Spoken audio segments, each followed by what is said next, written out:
그건 안 돼. 기발을 신나더라. 기발이. 괜찮아?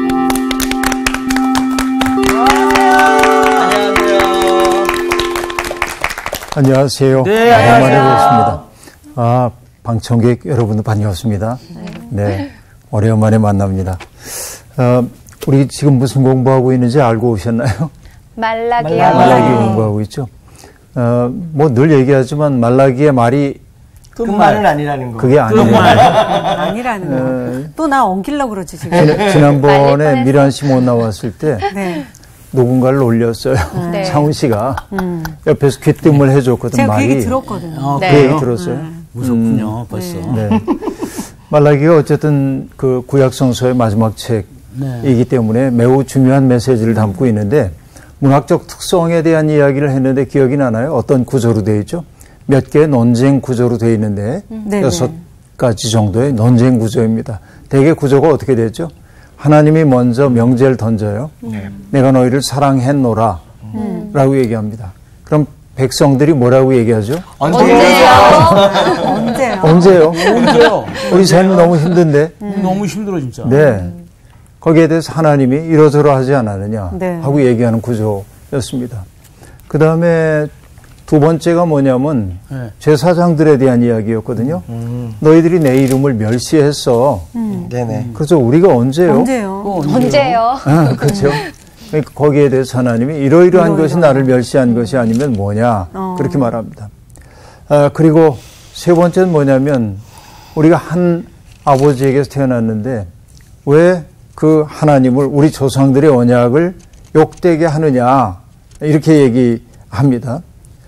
그런데 그들이 뭐라고 얘기하냐면 우리가 언제 언약을 위반했어요. 이렇게 이제 얘기하는 거죠. 네. 근데 가만히 생각해 보면 인간의 삶이 우매함이 이런 데 있는 것 같아.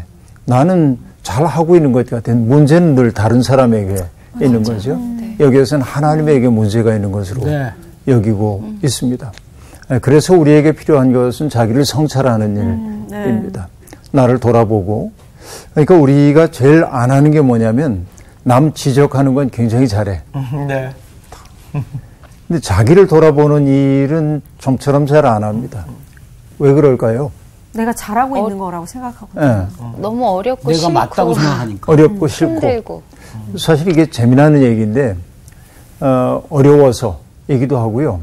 또 나훈 씨가 얘기했던 대로 싫어. 네, 싫어. 왜 싫으냐면 자기의 추한 모습을 보고 싶어 하지 않아요. 그렇죠. 그래서 이게 인간입니다. 성 어거스틴의 고백록을 보면 그런 대목이 나오거든요. 내가 똑같이 인용하지는 않지만 내용상 보면 이런 거예요. 하나님의 영이 내게 임했을 때 하나님은 내가 보기 싫어가지고 한사코 뒤로 밀어놨던 나의 더럽고 누추한 내 모습을 내 눈앞에 들이대며 보라시는 것이었습니다. 그렇죠? 우리는 내 모습 보기 싫거든요. 나의 비겁하고 추악하고 맞습니다. 또 그렇죠. 다양한 요소들 이거 보고 싶지 않아가지고 늘 뒤에 돌려놓거든요.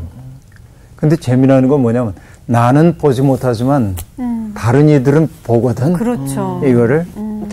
그러니까 다른 이들이 보기에는 문제가 있는데 난 문제 없다고 생각할 때가 많아요. 네. 그래서 우리는 나를 뭘 통해서 봐야 하냐면 다른 사람의 눈을 통해서 나를 봐야 돼요. 네. 그렇죠. 다른 사람의 눈을 통해서 봐야 된단 말이죠. 근데 이것을 서양 사람들은 이렇게도 얘기합니다. 하나님은 우리가 이웃을 바라보는 그 눈빛으로 우리를 바라보신다. 그렇게 말하고 있는데 그러니까 이웃에 비춰진 내 모습 내가 이웃들을 어떻게 대하는지 이게 하나님이 우리를 바라보는 모습과도 같다 하는 얘기인데요. 금방 세 가지 얘기했는데 오늘 네 번째 논쟁이 벌어지거든요. 네. 이게 2장 17절부터 나옵니다. 오늘 수업 말라기 5강 언약의 사자가 임하실 것.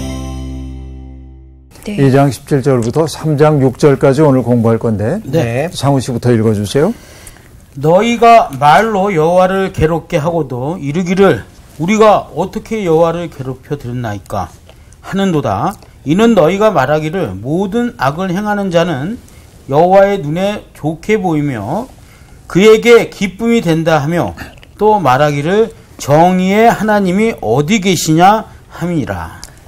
만군의 여호와가 이르노라. 보라, 내가 내 사자를 보내리니 그가 내 앞에서 길을 준비할 것이요 또 너희가 구하는 바 주가 갑자기 그의 성전에 임하시리니 곧 너희가 사모하는 바 언약의 사자가 임하실 것이다.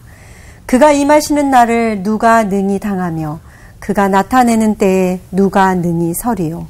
그는 금을 연단하는 자의 불과 표백하는 자의 잿물과 같을 것이다. 그가 은을 연단하여 깨끗하게 하는 자 같이 앉아서 레위 자손을 깨끗하게 하되 금, 은 같이 그들을 연단하리니 그들이 공의로운 제물을 나 여호와께 바칠 것이라. 그때 유다와 예루살렘의 봉헌물이 옛날과 고대와 같이 나 여호와께 기쁨이 되려니와 내가 심판하러 너희에게 임할 것이라. 점치는 자에게와 간음하는 자에게와 거짓 맹세하는 자에게와 품꾼의 삭세 대하여 억울하게 하며 과부와 고아를 압제하며 나그네를 억울하게 하며 나를 경외하지 아니하는 자들에게 속히 증언하리라.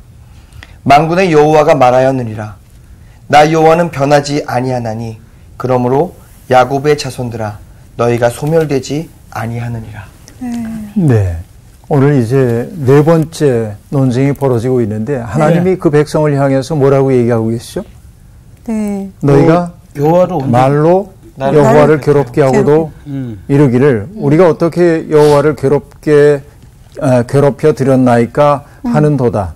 자, 하나님이 하시는 말씀이죠. 너희가 날 괴롭게 했어 말로. 네. 우리가 언제요? 자, 이 사람들의 말은 하나님을 향해서 욕한 적은 없어요. 하나님 향해서 욕한 적은 없어요. 그런데도 하나님은 당신을 향해서 그들이 욕했다고 받아들이는 거예요. 어떤 경우입니까? 여기 얘기하고 있죠. 말하고 있습니다. 너희가 말하기를 모든 악을 행하는 자는 여호와의 눈에 좋게 보이며 세상에 악이 만연해 있는 걸 보니까 악이 만연해 있다고 하는 사실은 하나님이 허용하셨기 때문일 거고 그러면 하나님은 악을 조장하는 분이야. 암암리에 그렇게 느끼고 있는 거죠. 이걸 하나님은 당신을 향한 욕으로 받아들인다 하는 얘기.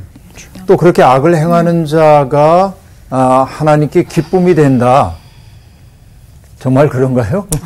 그럴 리가 없죠. 네. 그러면서 그들이 말하기를 정의의 하나님이 어디에 있느냐. 따지고 보면 저는 이 마음이 이해가 돼요. 요즘 우리 세상을 바라보면 악한 사람들이 정말 많은 것 같아요. 일전에 저하고 잘 아는 어떤 분이 계신데 성경 공부 굉장히 깊이 하신 분이고 그런 분인데 한 번은 나한테 이렇게 얘기해요. 목사님, 그동안 진주를 돼지에게 던지지 말라는 이야기를 볼 때마다 네. 이게 무슨 뜻일까 하고 늘 고민을 했어요. 네. 그래요? 네. 그래서 그분이 얘기합니다. 근데 정말 돼지 같은 사람들이 있어요. 진주인 줄 모르고 그걸 짓밟고 뭐 이렇게 하는 사람들. 그러니까 생각해 보면 얼마나 힘겨웠으면 그렇죠. 그런 말을 하실까 하는 안타까움이 있는데 네. 세상에는 정말 영혼이 없는 것 같은 사람들도 있는 게 사실입니다. 도보라라고 하는 소설이 있는데 그 소설에 이런 장면이 등장합니다. 유대인의 전설 가운데 나오는 이야기라고 하는데 인간이 태어날 때 인간이 세상에 잉태돼서 태어나요. 그때 하나님은 하늘 창고에 영혼을 하나 꺼내가지고 집어넣어줘 이렇게. 네. 그래서 영혼과 육체가 결합돼서 아이가 태어나는 거야. 근데 어느 날 영혼 창고가 빈 거야. 네. 근데 애는 태어나요. 어떻게? 영혼 없는 아이가 태어나는 거예요. 안 돼. 그렇죠. 이게 여러분 그 영화적으로 얘기하면 네. 이제 뭐냐 좀비 같은 거. 안 돼, 안 돼, 안 돼. 공포죠. 네. 네. 그러니까 영혼이 없는 아이가 태어난다고 하는 이 얘기는 무서워. 굉장히 묵시문학적이기도 한데 어떨 때 우리 그런 느낌 받을 때 있어요. 저 사람에게 영혼이 있을까? 맞아, 맞아. 그럴 때 있어. 그렇죠. 네. 소시오패스라든지 이런 맞아요. 사람들을 보면 영혼이 없는 사람들처럼 느껴져요. 그러니까 이런 세상에 지친 사람들이 하나님은 악인들을 허용하는 걸 보면 하나님이 악인들을 좋아하는 것 같아요. 하나님의 정의가 어디 있어? 이런 말을 하는 심정이 이해가 되더라 그런 얘기입니다. 그러나 하나님은 그것을 지금 책망하고 계시거든요. 네. 어떻게 왜 책망을 하냐면 결국 그런 생각, 하나님의 악을 허용한다든지 악을 좋아한다는 생각이 내 속에 들어올 때 결국 뭐냐면 세상에는 모든 것들이 부질없는 거예요. 착하게 살면 뭐해? 그렇죠. 내가 생을 절제하면서 사는 게 무슨 의미가 있어? 결국 아무것도 의미가 없다고 느낄 때 우리에게 찾아오는 게 허무주의이죠. 맞아요. 특별히 역사 허무주의. 역사가 어딘가를 향해 간다고 생각하는데, 그렇죠? 역사가 어딘가를 향해 가고 있다고 느껴요. 이게 이제 성서가 가지고 있는 역사관입니다. 시작이 있고 마지막이 있는 거예요, 역사가. 네. 그리스도적 역사관은 마치 뱀이 자기 꼬리를 무는 것처럼 순환적인 역사관이에요. 그러나 기독교적 역사관이라는 것은 이 순환의 고리를 끊어가지고 펼쳤어. 그래서 기원이 있고 완성이 있다고 보는 거예요. 네. 그러니까 우리는 어딘가를 향해 가고 있어요. 있어요. 역사의 목적을 향해서. 그쵸. 그런데 이 목적을 향해 간다고 하는 것 그 자체가 의미인데 그렇죠. 세상에서 의미를 찾지 못할 때 사람들은 허무주의에 빠지게 돼. 그러면 뭐해? 우리가 착하게 살아봤자 뭐해? 이런 허무에 빠지기가 매우 쉽다 하는 얘기입니다. 사실 악을 행하고도 처벌을 받기는커녕 오히려 부와 권세를 누리며 사는 사람들이 있다는 그 사실 자체가 하나님의 정의에 대한 회의를 우리 속에 심어줄 수도 있는 겁니다. 네. 하나님은 부당한 일을 바로잡을 생각이 없으신 것처럼 보여요. 그렇죠? 그렇죠. 이게 이제 문제 중에 문제라고 볼 수 있습니다. 네. 이게 뭐냐면 하나님이 무능하신가? 하나님이 관심이 없으신가? 그래서 사람들은 하나님을 염두에 두지 않고 살기 시작해. 네. 이것을 유대인 철학자인 마틴 부버라고 하는 사람은 뭘로 표현했냐면 신의 일식. 일식. 일식이 뭔지 알죠? 중식, 일식, 한식 그런 거 아니고. 아이, 깜짝이야. 그죠? 네. 하나님이 그러니까 일식이라는 게 뭐예요? 달이 가려서. 지구와 해 사이에 들어감으로써 보이지 않게. 해가 보이지 않게 만드는 게 일식이잖아. 네. 해가 삼켜진 상태이죠. 네. 그러니까 하나님과 우리 사이에 내가 하나님을 바라보고 하나님도 나를 바라보고 있다는 사실을 알아야 하는데 네. 하나님이 보이지 않게 된 거예요. 네. 그렇죠? 근데 하나님이 보이지 않게 된 것 까닭을 이 마틴 부버는 뭐라고 얘기하냐면 인간의 자아가 전능해진 자아가 하나님과 우리 사이를 가로막고 있다는 거예요. 이 보면은 여기 이제 나가 있고 하나님이 있어서 마치 우리가 해를 바라보는 것처럼 하나님의 계심을 느끼고 살아야 하는데 어느 순간에 팽창된 자아, 나라고 하는 거, 이것이 나와 본래적인 나와 하나님 사이를 가로막자 안 보이게 된 거예요. 오로지 보이는 건 뭐냐면 나밖에 안 보여. 이것이 우리 시대의 슬픔 가운데 하나입니다. 하나님이 보이지 않게 된 거란 말이죠. 그래서 그 시대는 어떤 시대냐면 이 오만한 자아, 이 오만해진 자아예요.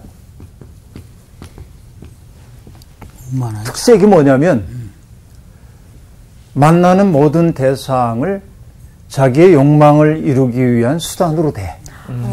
되게 위험하다.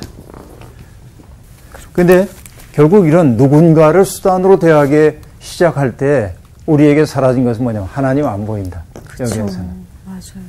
근데 마틴 부버는 이렇게 나와 누군가를 인격적으로 서로 대할 때 서로를 인격으로 있는 그대로 대하는 그 관계를 나와 너의 관계라고 얘기했고 어떤 대상을 대상으로 만들어 가지고 그것을 내가 수단으로 삼는 것을 그것이라고 얘기를 했는데 나와 그것 그렇게 얘기했는데 하나님이 하나님이 사라진 것처럼 보이는 세상의 특색 가운데 하나는 뭐냐면은 다 그것이야. 너는 사라지고 다 그것이야. 그것만 남은 거야.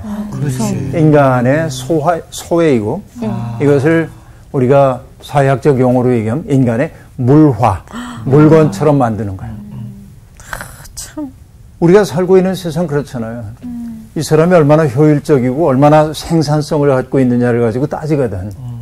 그렇죠? 이런 세상. 그러니까 우리가 신앙생활을 하는 까닭이 뭐냐면 그것이 세상의 일반적 풍조이지만은 네. 우리가 서로를 얼마나 소중한 존재로 대해야 하는지를 배우기 위해서 네. 하나님이 우리를 교회로 불러주셨거든요. 맞습니다. 이게 이제 매우 중요한 거라고 볼 수 있습니다.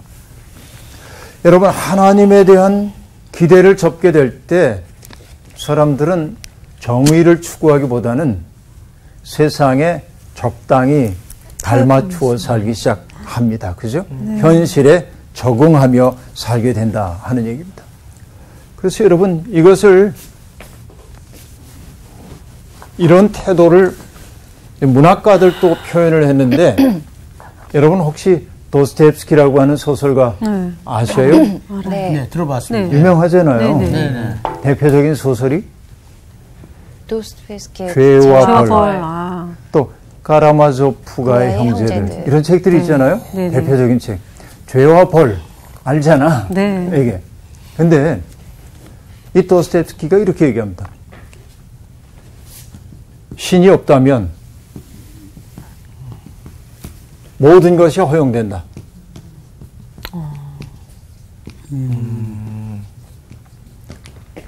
자, 없다면 모든 것이 허용돼. 그래서 여러분, 죄와 벌이라고 하는 책에서 기본 동기가 되는 게 뭐냐면 라스콜리니코프라고 하는 젊은이가 어떤 생각을 하냐면 세상에는 유용한 사람이 있고 무용한 사람이 있다는 거예요. 근데 전당포노파는 언제나 사람들의 것을 착취하는 나쁜 사람이기 때문에 저 사람을 없애는 게 정의에 부합한다고 생각해요. 그 도끼를 가지고 가서 죽이거든요. 전당포노파를. 이게 이제 죄야. 근데 라스콜리니코프를 사로잡고 있었던 기본적인 생각이 뭐냐면 신이 없기에 모든 게 허용돼.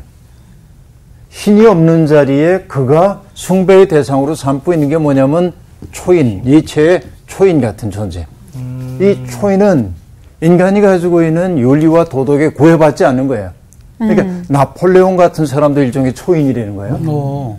그러니까 이 영웅적인 사람들이 사람 죽이고 역사 바꾸기 위해서 이게 허용된다고 보는 거예요. 그래서 자기도 세상에 쓸모가 없는 노파 죽이는 건 허용돼. 신이 없다면. 만약에 하나님이 없다고 한다면, 심판이 없다고 한다면 이런 일들이 벌어지지 않겠어요? 그렇죠. 그러니까 하나님이 악인들을 좋아하시는 것 같아. 하나님의 정의가 어디 있어? 이것은 이런 삶으로 가죠. 타자에 대한 부정으로 이어질 가능성이 있는 거예요. 그래서 하나님은 이걸 엄격하게 뭐라고 하냐면 너희가 나를 괴롭게 했다. 이렇게 얘기를 하고 있는 겁니다. 그죠? 그 다음 볼까요? 여기에 대해서 이제 하나님이 반격을 하는 거예요. 만군의 여호와가 이르노라. 보라 내가 내 사자를 보내리니 내 사자. 이게 바로 뭐예요? 말라기. 맞았어요. 말라기의 뜻이 나의 사자잖아요. 네. 그러니까 내 사자를 보낸데 이게 이제 3장 1절에 나오는 이야기죠. 내가 나의 사자를 보내리니 그가 내 앞에서 길을 준비할 것이요.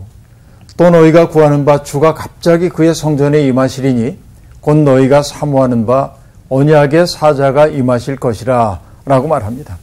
자, 세상에는 하나님이 정의에 관심 없어.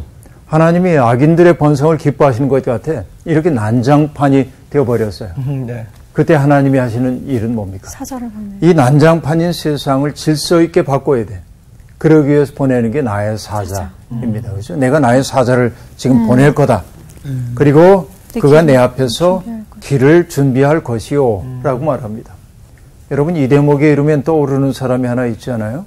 길을 준비하러 온 사람. 세례요한. 세례자 요한이 떠오르죠. 사실 세례자 요한은 이사야서에 등장하는 이야기를 가지고 자기를 표현했어요. 네. 이사야 40장에 이렇게 말합니다. 외치는 자의 소리여 이르되 너희는 광야에서 여호와의 길을 예비하라. 사막에서 우리 하나님의 대로를 평탄하게 하라. 골짜기마다 도두어지며 산마다 언덕마다 낮아지며 고르지 아니한 것이 평탄하게 되며 험한 곳이 평지가 될 것이요 라고 말합니다. 그러니까 여러분 정말 골짜기는 메워지고 높은 산과 언덕은 낮아지고 굽은 것들이 곧게 되고, 그러니까 메시아 오실 길을 닦는 사람들에 대한 이야기를 지금 하고 있거든요. 네. 특별히 이사야 40장에 이런 얘기가 등장하는 까닭은 포로로 잡혀가 있던, 바벨론의 포로로 잡혀가 있던 사람들이 귀환하는 통로가 광야길이거든. 그러니까 이것이 길이 닦아져서 그들이 편안하게 귀환할 수 있게 될 거라고 하는 비전을 얘기하고 있는데, 그것을 그 성서 기자, 신약 성서의 기자들은 바로 메시아 오실 길을 닦는 세례자 요한을 바로 이사야 예언이 성취된 것으로 설명을 했단 말이죠. 네. 그렇게 이제 얘기를 했어요. 길을 예비하는 사람들. 여러분, 거덜이란 말 알아요? 거덜이요? 거덜. 거덜났다? 네. 거덜. 다 하나도 없다. 거들먹거리다 이런 말도 알죠. 네. 거들먹거린다. 그렇죠. 그런 말도 건방지다. 알잖아요. 네. 사실 거덜이라고 하는 말이 뭐냐면 조선시대에 양반이나 이런 사람들이 행차할 때 네. 사람들에게 뭐 했어요? 이 말고삐를 잡고 있는 사람들이 물러거라. 그렇죠. 물러거라. 그 사람을 뭐라고 했냐면 거덜이라고 그랬어. 그 사람을 일컫는 말이야. 그래서 어떤 사람이 자기 최신에 맞지 않게 폼 잡을 때 거덜먹거린다고 하는 거지. 재미있는 말이죠. 네. 자기가 양반도 아닌데. 마치 뭐라도 된 것처럼 이렇게 거들먹거리죠. 근데 그런 거덜과는 달리 네. 여기에서는 나의 사자는 주님 오실 길을 닦는 거예요. 네. 근데 여러분 보면은 움푹해진 것은 이렇게 평평하게. 돋아주고 그리고 너무 이제 블록 튀어나온 것은 좀 깎아주고. 그렇죠. 이게 결국 뭐 하는 거냐면 사람들이 층하가 많이 나고 있는 사람들을 서로 조금 좀 비슷하게 만드는 거예요. 예. 그러니까 하나님이 임하시는 세상은 뭐냐면 너무 도드라진 사람도 말고 너무 뒤처진 사람도 없는 그런 세상이 바로 하나님이 보내시는 사자를 통하여 열어가려는 세상이란 말이죠. 하나님은 그런 사자를 지금 보내실 거라고 얘기하고 있습니다. 그 다음에 그가 길을 준비할 것이요 너희가 구하는 바 주가 갑자기 그의 성전에 임하시리니 곧 너희가 사모하는 바 언약의 사자가 임하실 것이라 라고 말합니다. 근데 여러분 주님이 성전에 임하신대 당연한 얘기죠. 예. 그런데 말라기에서는 당연하지 않아요. 왜? 우리가 말라기 공부할 때 이게 앞에서 놀라운 구절을 하나 읽었어요. 그게 뭐냐면 말라기 1장 10절이에요. 거기에서 뭐라고 얘기했죠? 너희 중에 성전문을 닫을 자가 있었으면 좋겠도다. 우리 이 대목 보면 놀랬잖아요. 네, 맞아요. 하나님이 오죽하면 성전문을 닫았으면 좋겠다고 하실까? 네. 그런데 지금 3장에 와서 뭐라고 하냐면 주가 갑자기 성전에 임하실 것이다 라고 얘기하고 있습니다. 그죠? 또 2장 8절을 보면요 이런 말이 나옵니다. 너희가 8절 끝에 레위의 언약을 깨뜨렸느니라. 하나님이 레위와 맺었던 거룩한 언약이 깨졌다고 선언하셨거든요. 그런데 여기에서는 지금 뭐라고 하고 계세요? 너희가 사모하는 바 언약의 사자가 임하실 것이라고 얘기하므로 회복된 네. 역사를 그러네요. 지금 네. 보여주고 있어요. 그러니까 주의 사자가 옵니다. 그래서 오실 길을 닦아요. 그리고는 뭐라고 얘기하냐면 주님의 영이 임하고, 그죠? 성전에 임하고 언약의 사자가 임함으로 하나님이 이제는 이 역사를 회복하시려고 작정하고 있음을 보여주고 있는 거예요.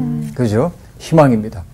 그런데 그날 주님이 임하시는 그날은 그동안 우리가 늘 봐왔지만은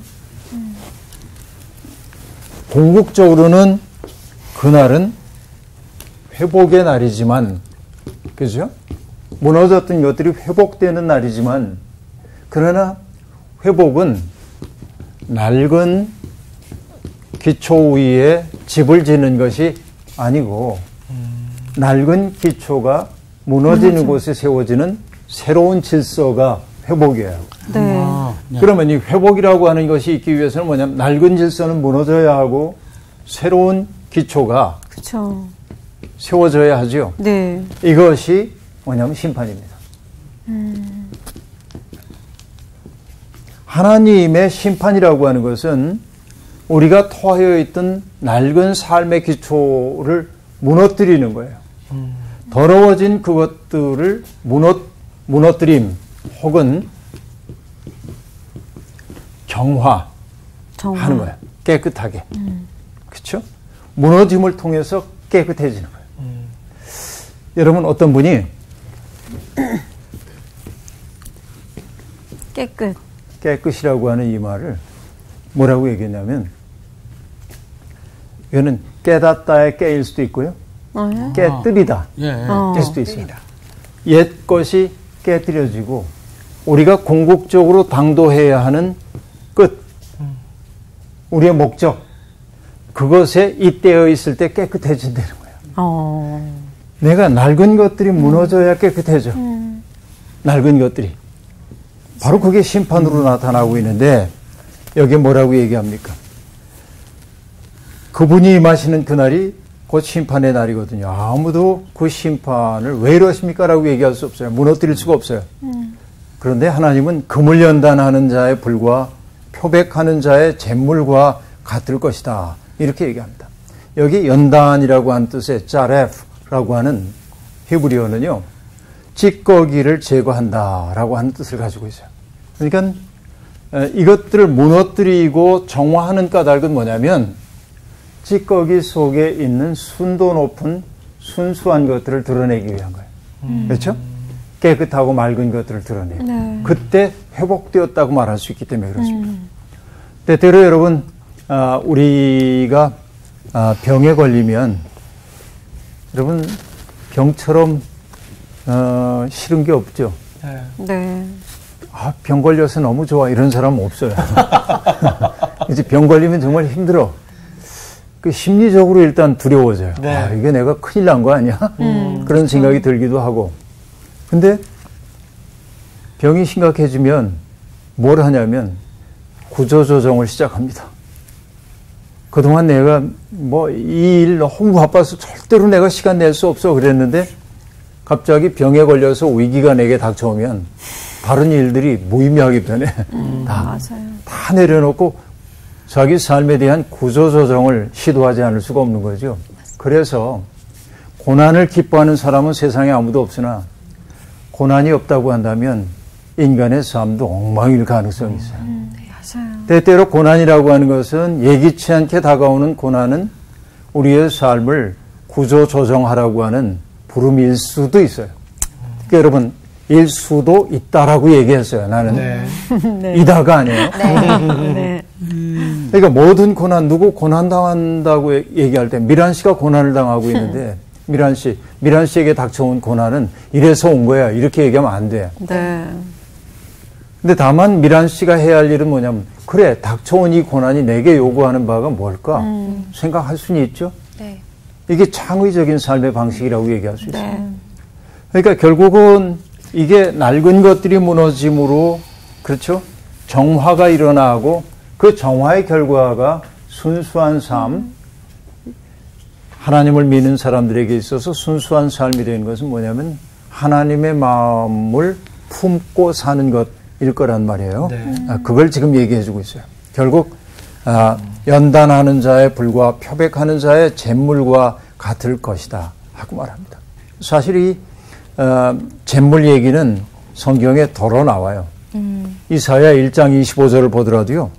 내가 또 내 손을 내게 돌려 내 찌꺼기를 잿물로 씻듯이 녹여 청결하게 하며 내 혼잣물을 다 제하여 버리고 우리 속에 달라붙은 비벌레적인 것들. 여러분 어느 신학자는 이걸 이렇게 얘기했어요.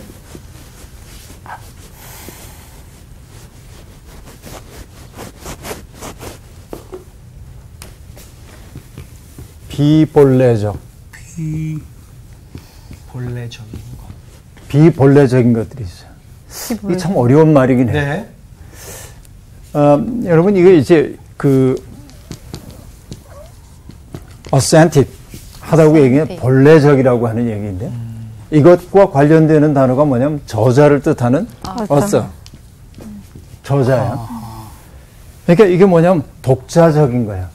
저자는 독창적이고 독자적이어야 하잖아요. 네. 그러니까 authentic 하다고 하는 것은 나다운 거예요. 근데 우리의 삶이 나답게 살지 못했어. 비본래적인 것을 다른 말로 얘기하면 모방이네. 인간은 하나님의 형상대로 지음받았는데, 그죠? 하나님의 형상이 곧 뭐냐면 본래적인 거야. 근데 내 속에서 하나님의 형상이 흐릿해졌어. 그렇죠? 가려졌어. 내 욕심과 죄와 태만함과 나의 교만함, 이런 것들이 내 속에 있는 하나님의 형상을 흐릿하게 가려져서 하나님의 형상이 드러나지 않게 될 때 이걸 뭐래? 비본래적 삶, 그렇게 얘기해. 그러니까 요거를 다른 말로 얘기하면 타락이야, 이게. 타락. 어떤 사람이 타락했다는 게 나답게 살지 못하는 거예요. 네. 그러니까 어떤 사람이 구원을 받는다고 하는 것은 결국 뭐냐면 하나님의 절대적 은총에 의해서 비가 벗겨지는 거예요. 그쵸. 이게 벗겨지는 거예요. 그래서 본래성을 내가 회복하는 거예요. 본래적인 거. 하나님의 형상입니다. 그죠? 근데 요 비를 벗기는 걸 잿물로 혼잣물을 제하여 버림. 네. 찌꺼기를 제하여 버림. 바로 이게 이 표현이란 말이에요. 네. 그러니까 하나님이 우리에게 때때로 고통도 주고 우리에게 실패를 경험하게 하는 것도 결국 뭐냐면 저 비를 벗겨내기 위한 것일 수가 있다. 그러니까 어떤 사람이 은혜 받은 사람이냐, 아무런 고통을 겪는 사람이 아니라 고통을 통해서 더 나은 존재가 되는 사람. 네, 맞아요. 네, 그들이 잘 사는 사람이라고 얘기할 수 있겠죠. 하나님은 그런 은총으로 우리를 인도해요. 다음이요. 그가 은을 연단하여 깨끗하게 하는 자 같이 앉아서 레위 자손을 깨끗하게 하되 금, 은같이 그들을 연단하리니 그들이 공의로운 제물을 나 여호와께 바칠 것이라. 자, 드디어 일반 백성만이 아니라 하나님이 레위 자손들, 네. 하나님 앞에 정결한 제물을 바치지 못했잖아요. 네. 앞에서 봤을 때 그들을 깨끗하게 하신다고 얘기하고 있습니다. 원래 제사장 직분으로 위임을 받을 때 그들이 해야 하는 일이 많이 있었어요. 회막 앞에 사람들을 다 모으고요. 광야 시절에. 그리고 아론과 그의 아들들을 데려다가 물로 씻겨. 그리고 속옷을 입히고 띠를 띄우고 겉옷을 입히고 에봇을 걸쳐 입게 하고 에봇 장식띠를 띄워요. 굉장히 복잡해요. 네. 옷이. 엄청 복잡해요. 그리고 에봇을 몸에 메고 흉패를 붙이고 거기에 우림과 둠밈이라는 걸 집어넣고 머리에 관을 씌우고 그 전면에 금패를 붙였어. 이렇게 해야 제사장의 역할을 수행할 수 있는 거예요. 번거롭죠. 네. 복잡해요. 무지하게 번거롭죠. 그런데 여러분, 그 번거로운 일을 수행하는 동안 우리의 마음속에 있는 경건함. 이게 떨어져 나가. 그런 경우가 많아. 그걸 정성스럽게 수행할 때. 그러니까 하나님이 지금 하려는 게 뭐냐면 이게 귀찮아서 그 번거로움이 귀찮아가지고 대충 했어요. 그러다 보니까 편리하긴 한데 어떻게 되냐면 이렇게 된 거야. 네. 걔가 자꾸 안 떨어져. 안 떨어져. 오히려 더 달라붙는 거야. 예. 근데 하나님이 레위 자손들도 결국 저기에는 비를 벗겨내는 것처럼 하나님이 깨끗하게 하시고 그들을 연단하실 거라고 얘기해서 비로소 공의로운 제물을 하나님께 바칠 수 있게 된다. 제사의 회복이야. 네. 이제 하나님 앞에 제사의 회복이 일어난다 하는 얘기입니다. 그때 유다와 예루살렘의 봉헌물이 옛날과 고대와 같이 나 여호와께 기쁨이 되려니와 내가 심판하러 너희에게 임할 것이라 하고 말합니다. 자, 결국 여기에서 벗겨지고 있는 비의 내용이 뭔지 여기에서 거기에 뭐라고 돼 있어요? 여러분 한번 찾아보세요. 뭐라고 말하냐면 점치는 자, 그죠? 가늠하는 자. 점치는 자. 또 뭐 있어요? 가늠하는 자. 간음. 또 거짓 맹세하는 자. 거짓 맹세. 또 품꾼의 품꾼의 삭에 삭에 대하여 대하여 억울하게 하는 자. 품꾼의 삭슬 억울하게 하는 거. 네. 또 과부와 과부와 고아를 고아를 압제, 압제. 또 나그네를 나그네를 억울하게 하는 거. 억울하게 하는 거. 이런 것들이. 예. 이런 것들을 통칭하여 뭐라고 하냐면은 여호와를 경외하지 않는 거예요. 네. 이게. 근데 결국은 본래적인 삶으로 회복된다고 하는 게 내가 하나님의 형상을 가진 사람으로 회복된다고 하는 것은 바로 이렇게 하나님이 아닌 다른 것들에 의지하여 자기 운명을 개척해 보려는 마음 버리는 것이고 네, 네. 그 다음에 중요한 게 뭐냐면 간음하지 않는다는 것은 스스로를 더럽히지 않는 것인 동시에 다른 사람들을 수단으로 삼지 않는 것을 의미해요. 그리고 여기 보면은 거짓 맹세. 본래적인 삶이라는 게 굉장히 종교적인 어떤 행위인 줄 알았더니 그렇지 않아. 거짓 맹세하지 않는 거, 품꾼에 삭 띄어먹지 않는 거, 누군가 고아와 과부와 같은 사람들을 업지하지 않는 거, 어려운 사람들을 억울하게 만들지 않는 거. 결국 그것이 뭐냐면 잿물처럼 씻겨져 나가야 할 것들이란 말이죠. 그렇게 될 때 그 삶이 결국 뭐냐면 하나님을 경외하는 삶이라. 일목요연하게 지금 등장하고 있음을 볼 수 있습니다. 그죠? 이렇게 될 때 결국 말합니다. 경외하지 하는 자들에게 속히 증언하리라. 뭘 증언합니까? 정의의 하나님이 어디에 있느냐는 회의론에 대한 대답입니다. 자, 결국 이런 일들이 벌어질 때 정의의 하나님이 계시다는 사실을 증언하게 되는 거단 말이죠. 이렇게 얘기를 하고 있습니다. 그래요. 그러니까 여러분, 신실의 의무, 약자 보호 의무를 소홀히 하는 사람들, 바로 그들에 대한 심판을 통해서 하나님이 역사를 정화하고 제사를 바로잡으실 것이다. 바로 그것이 하나님이 존재한다는 사실. 신의 일식이 아니라 여러분 우리가 구름 끼었다고 해가지고 구름 너머에 푸른 하늘이 있다는 거 모르지 않잖아요. 네. 그러나 여러분 구름의 세월이 오래 계속되다 보면 푸른 하늘을 잊어버릴 수도 있거든요. 그렇죠. 그래서 신동엽 같은 시인은 그렇게 얘기했습니다. 우리가 지고 있는 머리에 쇠항아리 같은 걸 찢어버려야 한다고 얘기해요. 그래야 푸른 하늘을 볼 수 있다. 이 쇠항아리 같은 거 이고 있는데 이게 바로 이런 것들이란 말이에요. 이거 이제 찢어버려야 돼. 네. 하나님이 그렇게 하실 거래요. 그렇죠. 우린 이걸 믿고 나가는 거예요. 자, 그 다음에 6절입니다. 나 여호와는 변하지 아니하나니. 그렇지. 이 말에 조건절이 뭘까요? 조건절이라기보다는 대칭되는 말이 뭘까요? 나 여호와는 변하지 아니하나니. 변하는 건 여호와가 아닙니다. 누가 변합니까? 여호와를 믿는다고 하는 우리가 변하죠. 늘 흐린 날도 있고 맑은 날도 있는데 우리는 조변석게 해. 맞아. 근데 하나님은 변하지 않아. 그래서 야곱의 자손들에게 말합니다. 너희가 소멸되지 아니하느니라 라고 얘기하고 있습니다. 현실이 제 아무리 고통스럽다 할지라도 세상이 무너지는 것처럼 보인다 할지라도 하나님의 역사는 지속된다. 하나님이 하시는 일이 무효화되는 일은 없다. 바로 이게 뭐냐면 희망입니다. 우리가 붙들어야 하는 희망은 거기에 있어요. 하나님이 소멸하시지 않는다라고 하는 얘기입니다. 그런데 여러분 이 3장 6절에서요 그 백성들을 뭐라고 부르고 계시죠? 야곱의 자손. 야곱의 자손아 그러잖아요. 네. 이게 1장 2절과 관련돼요. 1장 2절과 에서는 야곱의 형이 아니냐? 그러나 내가 야곱을 사랑하였고 그렇죠? 야곱을 그렇게 사랑했어. 그런데 그 사랑에 응답을 하지 못했어. 그 백성들이. 그 사랑받지 못했어. 그런데 다시 하나님이 뭐라고 말하냐면 야곱의 자손아 라고 부름으로 하나님이 그들을 버리시지 않았음을 보여주고 있는 거죠. 네. 이게 자 오늘 하나님이 백성들에게 내놨던 명제는 뭐였죠? 너희가 말로 나를 괴롭게 했어. 네. 어떤 말이었어요? 하나님은 악한 자를 사랑하는 게 분명해. 그렇죠? 이런 얘기였습니다. 악한 일을 행하는 자를 하나님이 기쁘게 봐. 정의의 하나님이 어디에 계신가? 이런 질문이었어요.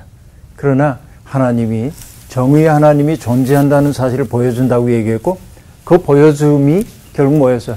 비본래적인 삶 속에 빠져있는 이들을 심판함을 통하여서 심판을 나는 뭐라고 얘기했죠? 앞에 붙어있는 비를 제거하는 과정이고 비라는 게 이런 것들이고 이런 것들이 제거되는 과정을 통해서 하나님이 살아계시다는 사실, 정의의 하나님, 동시에 하나님이 그 백성, 야곱의 백성들을 여전히 소멸치 않도록 지키고 계시다는 사실을 보여주는 거죠.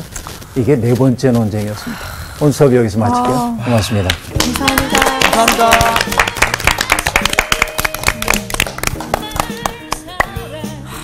하나님이 우리를 본인의 형상대로 지은 바 이렇게 지으셨는데 자꾸 우리는 저런 일들을 행하면서 자꾸 딴 사람이 돼가는 거야. 정말 얼마나 속상하실까라는 생각이 들어. 난 너희들한테 이렇게 좋게, 이렇게 이쁘게 만들어놨는데 해골바가지처럼 자꾸 변해가는 우리의 모습을 볼 때. 정말 하나님이 저렇게 조목조목 얘기하시는 저런 것들을 자꾸 떨쳐버리면서. 이번 주 퀴즈입니다. 누구든지 일하기 싫어하거든 먹지도 말라 하라는 말씀이 나오는 성경은 무엇일까요? 1. 데살로니가전서 2. 데살로니가 후서 3. 디모데전서. 정답을 아시는 분은 CBS 성서학당 홈페이지에 정답을 올려주시거나 우편으로 보내주시면 됩니다. 선정되신 분들에게는 대한성서공회에서 발행한 성경 통독을 위한 최고의 자습서 성경 2.0, 세상을 바꾸는 복음 매거진 크리스채너티 투데이 1년 정기 구독권, 성서학당 선생님들의 저서 중 하나를 드립니다.